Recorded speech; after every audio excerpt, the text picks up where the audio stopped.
এই Gulf of Hormuz, এই Hormuz প্রণালীটাকে নিজের কন্ট্রোলে নেবে। সেখান থেকে সে যে কোনো ট্যাঙ্কার দেখছে, চায়নায় যেতে গেলে তাকে তো Gulf of Hormuz control clear করতে হবে। সেইখানে কন্ট্রোল করবে হচ্ছে আমেরিকা, ইরান কন্ট্রোল করবে, তার তেল কন্ট্রোল করবে আমেরিকা। বিশেষ করে চীন, চায়না, যার হাইয়েস্ট ইম্পোর্টার হচ্ছে ফ্রম ইরান। কমপ্লিট পৃথিবীর যে এনার্জি সেটা যদি নিজের হাতে নিয়ে আসতে পারে মার্কিন যুক্তরাষ্ট্র, বিশেষ করে প্রেসিডেন্ট ট্রাম্প। গালফ নেশন কোনোদিন এরকম লড়াই দেখেনি, ইরান ইরাক বহু বছর দেখেছে, কিন্তু গালফ নেশন যেখানে পুরো বিশ্বের ধনী লোকরা বসতি করছে, দুবাই, মোসাদ সেই ফেয়ারমাউন্ট হোটেল থেকে কন্ট্রোল করছে। আমি যে কথাগুলো আর প্লাসে বলছি আপনারা কিন্তু অন্যান্য জায়গায় এগুলো পারবেন না, because this are very very sensitive information which I am sharing. Saudi Arabia, ইউএইতে যেখানে বসতি করে হাজার হাজার বিলিয়ন ডলার রোজ আদান প্রদান হচ্ছে, সেখানে কিন্তু একটা ভয় ঢুকিয়ে দিয়েছে ইরান। গোটা বিশ্ব জুড়েই কার্যত যুদ্ধের পরিস্থিতি। একদিকে ভারত পাকিস্তানের যুদ্ধ দেখেছিলাম, তারপর রাশিয়া ইউক্রেন, এবং এখন দাঁড়িয়ে ইরানের সঙ্গে ইসরায়েলের, এবং তার সাথে আবার যুক্ত মার্কিন যুক্তরাষ্ট্র। এই পরিস্থিতি নিয়ে গোটা বিষয় নিয়ে আজকে আলোচনা করব। আমাদের সঙ্গে রয়েছেন প্রাক্তন সেনাকর্তা কর্নেল দীপ্তাংশু চৌধুরী। স্যার, একদিকে এই যুদ্ধের পরিস্থিতি, ইরানের সঙ্গে ইসরায়েলের যুদ্ধ, ইরানকে কার্যত কোণঠাসা করে দেওয়ার চেষ্টা হচ্ছে, এই 48 ঘন্টা অতিক্রান্ত, কি সিনারিওটা দেখছেন? নিশ্চিতভাবে ইসরায়েল, মার্কিন যুক্তরাষ্ট্র পৃথিবীর সবচেয়ে বড় মিলিটারি পাওয়ার ইরানের বিরুদ্ধে, কিন্তু ইরান, আমি গতকালও আর প্লাসে বলেছি, মাথা নত করবে না। Iran is a resistance force. Iran 3-4 দশক ধরে আমরা ইরানকে দেখছি, ইরান মাথা নত করেনি। খামেনেনিকে মারা হয়েছে, মৃত্যুবরণ করেছে। সেই অ্যাট্যাকটা ইন এ মিলিটারি হিস্ট্রি সত্যিকারের আমাদের ওটাকে জানতে হবে, পড়তে হবে, কিভাবে এত সতর্কতার মধ্যেও জেনে গেল যে কোন বাড়িতে তারা বসে মিটিং করছে, এবং সেই সময়টা যেটা রাত্রিরে হওয়ার কথা ছিল তাদের কাছে খবর ছিল সকালের দিকে মিটিং হবে, এবং কমপ্লিট ইরানিয়ান যে সিনিয়র লিডারশিপ ছিল সেটাকে প্রায় মুছে দিল।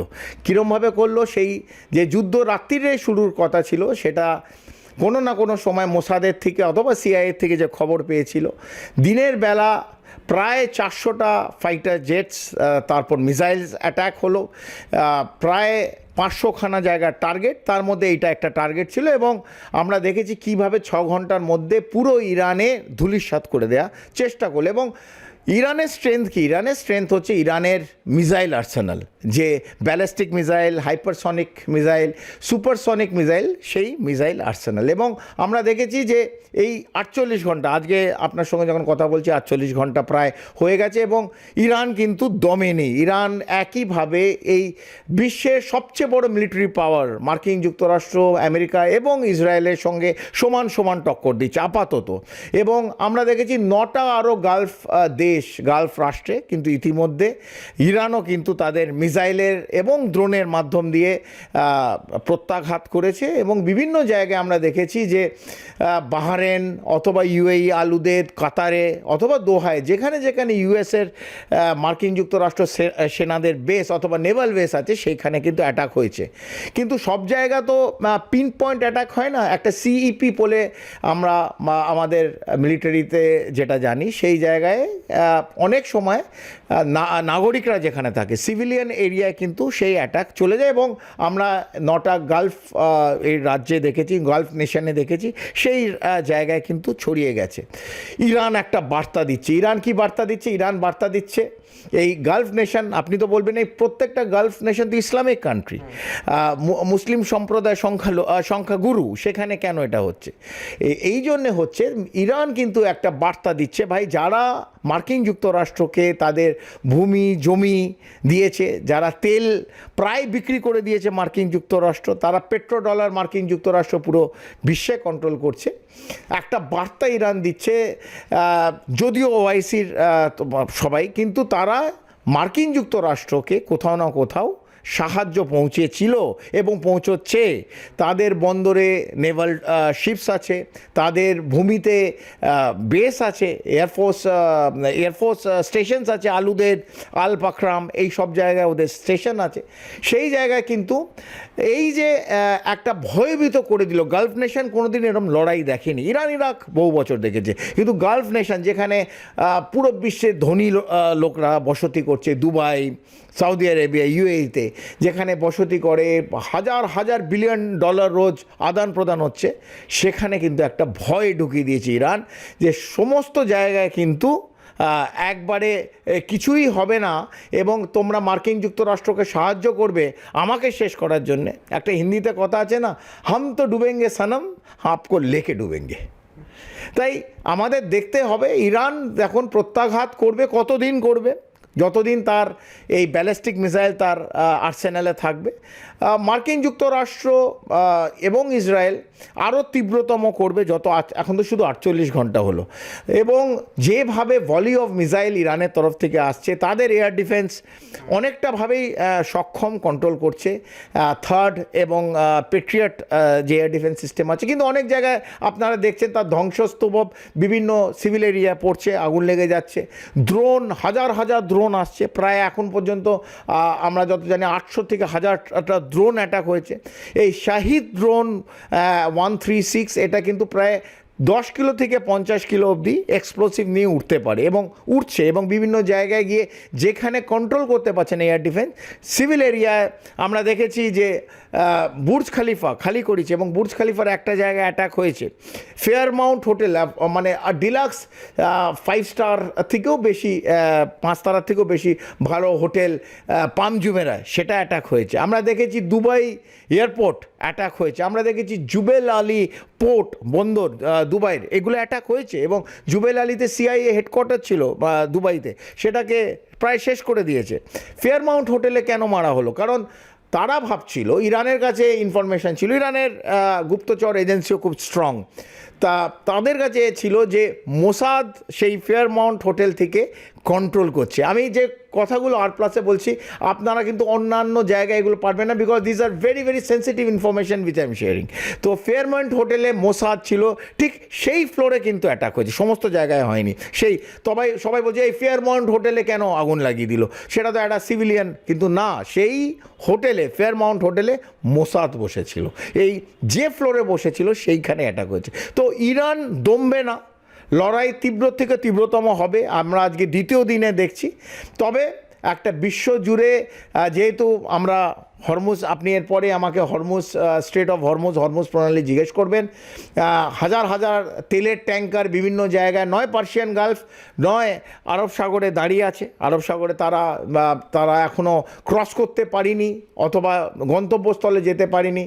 ইন্স্যুরেন্সের একটা বড় প্রবলেম আছে, তেলের দাম মানে প্রত্যেক দিন বাড়বে, বিশ্বে এটা সমস্ত জায়গায় ছড়িয়ে যাবে, ভারত তার থেকে আলাদা না।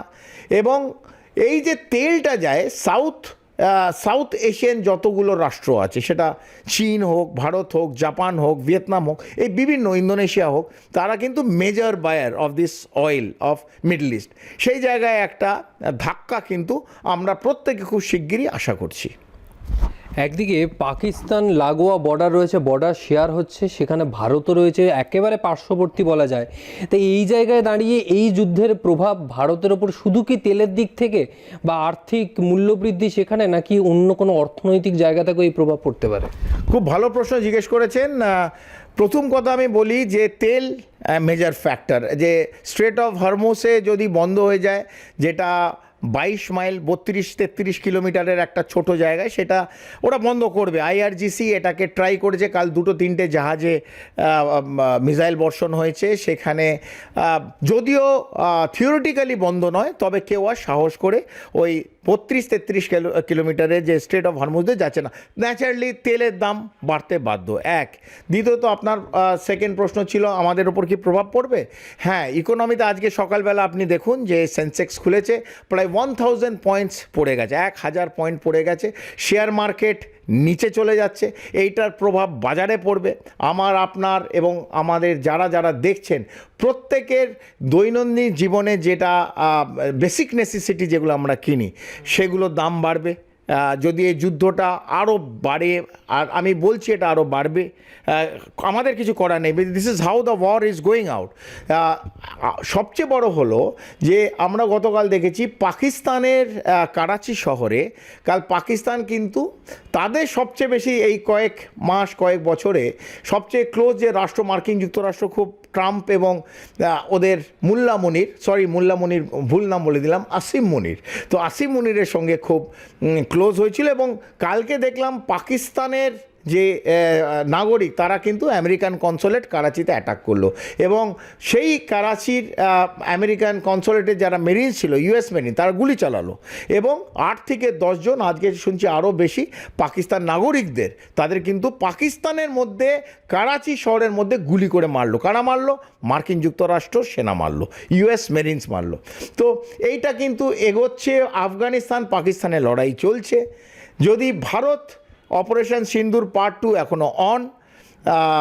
কালকে আপনারা যারা যারা দেখছেন, যেহেতু ইরান ইসরায়েলের ওপর সবার নজর, আমাদের লাইন অফ কন্ট্রোল, আমাদের সীমান্তেও কিন্তু কালকে পাকিস্তান গোলাবর্ষণ করেছে এবং এইটা কোন দিকে যাবে, অপারেশন সিন্দুর পার্ট 2 খোলা আছে।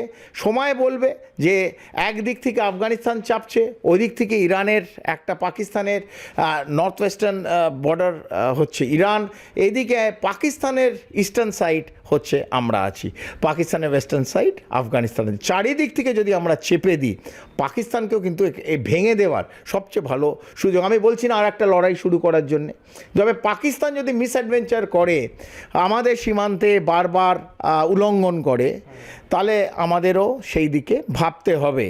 কিন্তু ওভারঅল আমি ইকোনমির সম্বন্ধে আমরা আবার চলে আসি, যেহেতু এনার্জি সেক্টর নিয়েই সব কিছু। যদি সেই জায়গায় এই হাজার হাজার ট্যাঙ্কার, আমি যেটা বললাম, পার্সিয়ান গালফ অথবা আরব সাগরে সব দাঁড়িয়ে আছে, তারা যদি এটা ভেঙে যায়, এই জিনিসটা যদি আরও প্রলং হয়, তাহলে কিন্তু তেলের দাম বাড়বে। এখনই প্রায় $100 ক্রুড অয়েল পার ব্যারেল বেড়ে যাচ্ছে। সেটা বিভিন্ন ম্যাকেনজি এবং বিভিন্ন গোল্ড শ্যাশ এরা কিন্তু বলছে $120 থেকে $150 পার ব্যারেল বাড়বে। সেটা বাড়লে আমরা যেটা এখন 92 টাকা 95 টাকা ডিজেল কিনছি, অথবা 104 টাকা কলকাতায়, যেহেতু কলকাতার দর্শক বেশি, বাংলার দর্শক বেশি, ডিজেল কিনছি, সেটার দাম কিন্তু চচ্চর করে উঠবে। 92টা কিন্তু খুব শিগগিরই আমরা 110, 120 এবং ডিজেল, এবং 105, 106টা হয়তো 115, 120 টাকা বেড়ে যাবে। এই জন্যে আমি বলছি যে তেলের দাম বাড়লে দৈনন্দিন জীবনে আমরা যারা ব্যবহার করি যেসব সামগ্রী, সেগুলোর দাম কিন্তু চচ্চর করে উঠে যাবে। আমরা চাই না যুদ্ধ চলুক, আমরা চাই শান্তি ফিরে আসুক, কিন্তু মার্কিন যুক্তরাষ্ট্র আবার যে প্রথমে যে আমরা প্রশ্ন দিয়ে শুরু করেছিলাম যে লড়াইটা হচ্ছে কেন লড়াই, মার্কিন যুক্তরাষ্ট্র 1000 কিলোমিটার দূরে এসে এই ইরানের ওপর, শুধু কি রেজিম চেঞ্জ, শুধু কি ইউরেনিয়াম এনরিচমেন্ট বন্ধ করার জন্য লড়াই, না এর পেছনে অন্য কিছু গন্ধ পাওয়া যাচ্ছে? এতদিন পর ইরানের ওপর হঠাৎ ইসরায়েলের সঙ্গে হাত মিলিয়ে ইরানের ওপর আক্রমণ, শুধু কি তেলের জন্য, নাকি এর পিছনে অন্য কোনো কারণ রয়েছে? একদম সঠিক প্রশ্ন। আপনি দেখুন, মার্কিন যুক্তরাষ্ট্র প্রেসিডেন্ট ট্রাম্প প্রথমে পুরো বিশ্বকে কী নিয়ে অশান্ত করে দিল, ট্রেড ট্যারিফ ওয়ারের সঙ্গে সঙ্গে ও কী করলো, যে ভেনিজুয়েলা এবং বিভিন্ন অন্যান্য দেশের ওপর কথাবার্তা শুরু করে দিল। তারপর হঠাৎ এক রাত্রিরে আমরা কী দেখলাম, ভেনিজুয়েলাতে মার্কিন যুক্তরাষ্ট্র সবচেয়ে ভালো সামরিক ফোর্স, ডেল্টা ফোর্স এবং মেরিন সিলস তারা পৌঁছলো, এবং ডেল্টা ফোর্স 6 ভেনিজুয়েলার প্রেসিডেন্ট মাডুরা এবং তার স্ত্রীকে শয়নকক্ষ থেকে তুলে নিয়ে এসে মার্কিন যুক্তরাষ্ট্র নিয়ে এলো, ভেনিজুয়েলার সরকারকে ফেলে দিল। সেটা কি উদ্দেশ্য ছিল? না, এটা উদ্দেশ্য ছিল না। উদ্দেশ্য কী ছিল? ভেনিজুয়েলার কাছে বিশ্বের সবচেয়ে বেশি ক্রুড অয়েল রিজার্ভ আছে, সেই তেলটাকে আমেরিকা দখল করলো, ভেনিজুয়েলাকে নিজের দখলে নিয়ে এলো। তো প্রথমে ভেনিজুয়েলা শেষ হলো, তারপর আমরা দেখলাম আস্তে আস্তে তাদের ইউএসএস যে নেভাল শিপগুলো ছিল, সে জেরাল্ড ফোর্ড হোক অথবা এব্রাহাম লিঙ্কন হোক, আস্তে আস্তে দুলতে ইন্ডিয়ান ওশান থেকে আরব সাগর হয়ে মেডিটেরেনিয়ানের পাশে এখন দোলাদুলি হচ্ছে ইউএসএস এব্রাহাম লিঙ্কনের কেরিয়ার গ্রুপ জাহাজ। তার সঙ্গে সঙ্গে বিল্ড আপ করা হলো এই ডিয়েগো আইল্যান্ডে বিভিন্ন ফাইটার জেটস। আমরা দেখলাম B2 ওরা শুরু করলো, আমরা দেখলাম F-22 র্যাপ্টার, যেটা মার্কিন যুক্তরাষ্ট্র থেকে সচরাচর বাইরে যায় না। 11খানা র্যাপ্টার দেখলাম ল্যান্ড করে গেল কোথায়, এই আল উডেড এয়ারবেস ল্যান্ড করলো। এই বিভিন্ন জায়গায় ইসরায়েলে বেনগুরিয়ান এয়ারপোর্টে বিভিন্ন ফাইটার জেট ল্যান্ড করলো। তো প্রশ্ন উঠবে, ভাই আমেরিকা এত দূর থেকে এসে একটা ইরানের রেজিম চেঞ্জ করার জন্য, আয়াতুল্লাহ খামেনিকে মারার জন্য অথবা শেষ করার জন্য অথবা রেজিম চেঞ্জ করার জন্যে যে এত দূর থেকে এসে ইসরায়েলের সঙ্গে লড়াই করছে, মানে উদ্দেশ্যটা কি? আর একটা উদ্দেশ্য কি শুধুই ইরানে তেল আছে সেই তেলটা নেওয়ার জন্যে? তো এত দূর থেকে তো অন্যান্য গালফ 9টা দেশ তো আছে, সেখানে তো পেট্রো ডলার পুরোটাই কন্ট্রোল করছে মার্কিন যুক্তরাষ্ট্র। আরও তেল, হ্যাঁ তেল is a reason. Uranium enrichment যার জন্যে লড়াই, যে নিউক্লিয়ার ওয়েপেন বানিয়ে ফেলবে না, নিউক্লিয়ার ওয়েপেন এনরিচমেন্টের জন্য যদি লড়াই করতে হতো মার্কিন যুক্তরাষ্ট্রকে, তাহলে সবচেয়ে আগে কার সঙ্গে যুদ্ধ করতে হবে? পাকিস্তানের সঙ্গে করতে হবে। 170টা ওয়ারহেড আছে পাকিস্তানের কাছে, 170টা নিউক্লিয়ার ওয়ারহেড আছে। এবং পাকিস্তান আজকের দিনে, আমরা যখন আপনার সাথে কথা বলছি, ইন্টারকন্টিনেন্টাল ব্যালিস্টিক মিসাইল ICBM যে মিসাইল বানাচ্ছে যেটা আমেরিকাকে হিট করতে পারে, সেই মিসাইল বানাচ্ছে আমেরিকা। তার ওয়ারহেড কি? Nuclear warhead. তাকে ছেড়ে যার 60% ইউরেনিয়াম এনরিচমেন্ট ইরানে, সেই ইউরেনিয়াম এনরিচমেন্ট মিনিমাম 90% না হলে তুমি আপনি নিউক্লিয়ার ওয়েপেন বানাতে পারবেন না। যারা দেখছেন তাদের জন্য আমি বলি, সেখান থেকে একটা B2 বম্বার, এই 2025-এ যে লড়াইটা 12 দিনের দেখলাম, একটা B2 বম্বার উড়িয়ে নিয়ে এলো, সেখানে নাতানস ফার্দোতে বাংকার বাস্টার মারা হলো GB240। কেন? ওয়াই? তো এগুলো হচ্ছে অপটিক্স, এগুলো প্রত্যেকটাই ছিল মার্কিন যুক্তরাষ্ট্রের অপটিক্স। তারা ভাবে পুরো বিশ্বে আর কেউ বুঝতে পারে না, তারাই সবচেয়ে বেশি ইন্টেলিজেন্ট।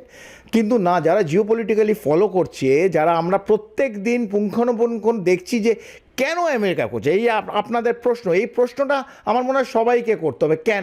কেন যে ইরানের যে রেজিম চেঞ্জ এটা উদ্দেশ্য না, ইরানের ইউরেনিয়াম এনরিচমেন্ট এটা উদ্দেশ্য নয়। উদ্দেশ্য হচ্ছে ইরানের 60 to 70% যে তেল আছে, যেটা কমপ্লিট সাউথ এশিয়া এবং রাষ্ট্রে মানে পুরো বিশ্বের বিভিন্ন রাষ্ট্র নেয়, বিশেষ করে চীন, চায়না, যার হাইয়েস্ট ইম্পোর্টার হচ্ছে ফ্রম ইরান। অন্য গালফ নেশনের দিকে বেশি নেয় চীন নেয়। সেই জায়গা থেকে আমেরিকার সবচেয়ে বড় শত্রু আজকের দিনে সে হচ্ছে চীন। আমেরিকা ভাবে যদি 20 থেকে 25 বছরের মধ্যে চীন তাদের ওভারটেক করে যাবে, ইকোনমিক্যালি ওভারটেক করলে মিলিটারিলি সবচেয়ে বড় পাওয়ার হবে চীন। সেটাকে আটকাতে হবে কীরমভাবে? তাহলে এনার্জি সেক্টর, চীন সবচেয়ে বেশি তেল নেয় দু জায়গাতে, একটা হচ্ছে ইরান থেকে, একটা হচ্ছে রুশ থেকে। তো ইরান আমেরিকার কাছে মাথা নত করবে না, এবং ইরান সবচেয়ে বেশি তেল দিচ্ছে চীনকে। সেই জায়গা থেকে যদি আমি এনার্জি সেক্টরটা কেটে দিতে পারি, চীনের যে ম্যাক্সিমাম তেল, কারণ একটা দেশ চলে হচ্ছে তার এনার্জির ওপর, গ্যাস, অয়েল, এভরিথিং, সেটা যদি আমি বন্ধ করে দিতে পারি, তাহলে কিন্তু চীন আমার কাছে মাথা নত হবে in terms of energy requirement. চীনের যে এনার্জি রিকোয়ারমেন্ট, ভেনেজুয়েলা আমেরিকা নিয়ে নিচ্ছে, ইরান নিয়ে নেবে। আর আমরা দেখছি, আমরা যত আরও কিছুদিন যুদ্ধ যাক, আপনারা সবাই দেখবেন তীব্র থেকে তীব্রতম হবে। Complete Gulf nation, Bahrain, UAE, যতগুলো আছে, সাউদি, তার তেল কন্ট্রোল করছে। যদিও এর লোকাল তেল কন্ট্রোল, পেট্রো ডলার কন্ট্রোল করছে হচ্ছে মার্কিন যুক্তরাষ্ট্র। তো কমপ্লিট পৃথিবীর যে এনার্জি, সেটা যদি নিজের হাতে নিয়ে আসতে পারে মার্কিন যুক্তরাষ্ট্র, বিশেষ করে প্রেসিডেন্ট ট্রাম্প, নেক্সট 100 বছর প্রেসিডেন্ট ট্রাম্প, আমি ভুল বললাম, মার্কিন যুক্তরাষ্ট্রকে কেউ নড়াতে পারবে না। তো প্রেসিডেন্ট ট্রাম্প মার্কিন যুক্তরাষ্ট্র, আমেরিকার ইন্টারেস্ট দেখছে ফর নেক্সট 100 ইয়ার্স। সে ভেনেজুয়েলার তেল কন্ট্রোল করবে, সে ইরানের তেল কন্ট্রোল করবে, সে মিডল ইস্ট, মধ্যপ্রাচ্যের যতগুলো গালফ নেশন আছে তার তেল কন্ট্রোল করবে। এবং সাউথ এশিয়ার যত দেশ আছে, সে ভারত হোক, জাপান হোক, চীন হোক, ডিপেন্ডেন্ট হয়ে যাবে মার্কিন যুক্তরাষ্ট্রের ওপর। এবং সেটাই আমরা কিন্তু প্রত্যেকে দেখতে পাচ্ছি। আলটিমেটলি চায়নাকে শায়েস্তা করার জন্যে এই গালফ অফ হরমুজ, এই হরমুজ প্রণালীটাকে নিজের কন্ট্রোলে নেবে। সেখান থেকে সে যে কোনো ট্যাঙ্কার দেখছে, চায়নায় যেতে গেলে তাকে তো Gulf of Hormuz control clear করতে হবে, সেইখানে কন্ট্রোল করবে হচ্ছে আমেরিকা। ইরান কন্ট্রোল করবে, তার তেল কন্ট্রোল করবে আমেরিকা। ইরানে বসিয়ে দেবে একটা অকেজো সরকার, এই রেজা পেহ্লাভি যে এখন মার্কিন যুক্তরাষ্ট্র গা ঢাকা দিয়ে বসে আছে, শাহ ডাইনেস্টির লোক, তাকে বসিয়ে দেবে এবং সে ওটক মানে ইয়েস স্যার 3 ব্যাগস ফুল বলবে ট্রাম্পের কথায়, তারপর যে প্রেসিডেন্ট হবে। এবং আমাদের জানতে হবে যে আমেরিকায় কিন্তু এটা mid term election year, it's a very vital point. এইটা যদি করতে পারে এবং চায়নাকে শায়েস্তা করতে পারে মার্কিন যুক্তরাষ্ট্র, এটা মানে আমেরিকান পপুলেশনের কাছে তার ইন্টারেস্টের আছে, এটা বিরাট ব্যাপার। আমি এই জন্য বললাম এই অ্যাঙ্গেলটা জেনারেলি কেউ বলছে না, সবাই যুদ্ধ অ্যাঙ্গেলে নিয়ে বলছে Israel, regime change, uranium enrichment. This is not the reason is China. এবং চায়না কেন সেটা আপনাকে আমি এই বললাম। আমি এর আগে হয়তো এত পরিষ্কার করে কোনো জায়গায় বলিনি যে মার্কিন যুক্তরাষ্ট্রর একটাই উদ্দেশ্য চায়নার এনার্জি সেক্টরটাকে কেটে দেওয়ার জন্য। একদিকে গোটা বিশ্ব জুড়ে যুদ্ধ পরিস্থিতি, ইরানের সঙ্গে ইসরায়েলের যুদ্ধ, আর সেই যুদ্ধ আমেরিকা করাচ্ছে চীনকে শায়েস্তা করার জন্য, এমনটাই মনে করছেন প্রাক্তন সেনাকর্তা কর্নেল দীপ্তাংশু চৌধুরী। যুদ্ধ সংক্রান্ত বিভিন্ন খবর প্রতিনিয়ত আরও সময় আপনাদের সামনে নিয়ে আসবো। আজকের মতো বিদায় নিচ্ছি। ক্যামেরায় সুব্রতর সঙ্গে রিক, আর প্লাস নিউজ, কলকাতা।